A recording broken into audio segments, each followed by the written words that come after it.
ஆவனாழி YouTube channel தொடக்க விழா, ஆவனாழி 6ஆம் ஆண்டு நிறைவு விழா, சுதேசமித்திரனின் 4வது நாவல் காக்டைல் 2.0 வெளியீட்டு விழா என முப்பெரும் விழாவாக இப்போது தொடங்க இருக்கிறது. முதலாவதாக சிறப்பு விருந்தினர்களை மேடைக்கு அழைக்கிறேன். விழா தலைவர் டாக்டர் ஜே.கே. பெரியசாமி அவர்களை மேடைக்கு அழைக்கிறேன். அடுத்ததாக சிறப்புரையாற்றவிருக்கின்ற நாஞ்சில் நாடன் அவர்களை மேடைக்கு அழைக்கிறேன். விழாவுக்கு முன்னிலை வகிக்கின்ற திரு ரவீந்திரன் அவர்களை மேடைக்கு அழைக்கிறேன். வாழ்த்துறை வழங்க வந்திருக்கும் கவிஞர் சுகுமாரன் அவர்களை மேடைக்கு அழைக்கிறேன். சிறப்புரையாற்ற இருக்கின்ற ஷாராஜ் அவர்களை மேடைக்கு அழைக்கிறேன். சுதேசமித்திரனின் நாவல்கள் குறித்து பேச இருக்கின்ற கௌஷிக் ராஜன் அவர்களை மேடைக்கு அழைக்கிறேன். தரு நிறுவன உரிமையாளர் எழுத்தாளர் சுதேசமித்திரன் அவர்களை மேடைக்கு அழைக்கிறேன். அடுத்ததாக இறைவணக்கம் செல்வி மதுமொழி, தரு பதிப்பக உரிமையாளர் எழுத்தாளர் சுதேசமித்திரனின் புதல்வி.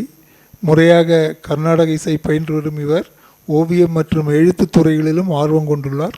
படிப்பிலும் சுட்டி. அவரை இறைவணக்கம் பாட அழைக்கிறேன். அனைவரும் தயவு செய்து எழுந்து நிற்கும். கருவாக்கி உருவாக்கி என்னையாண்டு காத்தருளும் இறைவா நன்றி.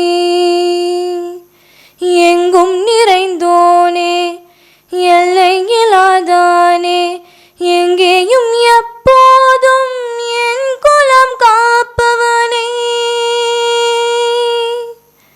நெஞ்சம் துணிய துணையாய் வருவாய், நேர்மறை உணர்வுகள் பெருகிடச் செய்வாய்.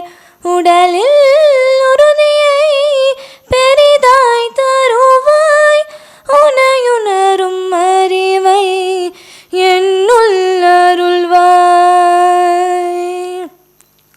சுற்றமனைத்தும் காப்பவனே, செய்தொழிலில் ஏற்றம் தருபவனே, எடுத்த செயலில் வெற்றி கொடு, இந்நாற்றல் பெருகிட அருளை கொடு. கருவாக்கி உருவாக்கி என்னையாண்டு காத்தருளும் இறைவா நன்றி. வல்லமை தந்து நீ வளர்ச்சி கொடு, அகத்திலும் புறத்திலும் வளர்ச்சி கொடு. வளர்ச்சி கொடு, வளர்ச்சி கொடு, வளர்ச்சி கொடு, வளர்ச்சி கொடு.